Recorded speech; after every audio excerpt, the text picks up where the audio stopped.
Ever wondered if you can undo a divorce filing? The answer is yes, but only under specific conditions. Timing and responses play a crucial role in this process. Let's explore how you can navigate this complex situation.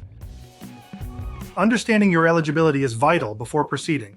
If your spouse hasn't responded, you can dismiss the case without their consent. However, if a response is filed, mutual agreement is necessary. A final judgment means remarriage is your only option. If your spouse hasn't responded, dismissing the case is straightforward.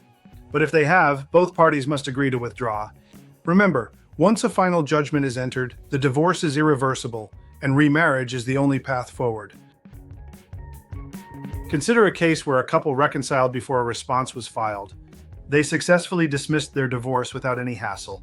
This highlights the importance of timing and mutual agreement in the withdrawal process. To dismiss your divorce, complete and submit the request for dismissal FL 830 to the court. If your spouse hasn't responded, you can file it alone. However, if they have, both parties must sign the form for approval. Once filed, check with the court clerk to confirm approval. If e-filed, electronic confirmation may be available. Remember, a dismissed case means your marriage remains intact, but future divorce proceedings will require starting from scratch. In summary, withdrawing a divorce requires understanding eligibility, filing the correct forms, and confirming dismissal.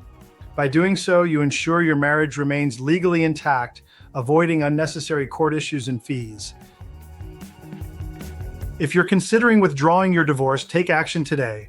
Visit divorce661.com for a free consultation. We'll guide you through the process, ensuring your case is properly dismissed without any complications.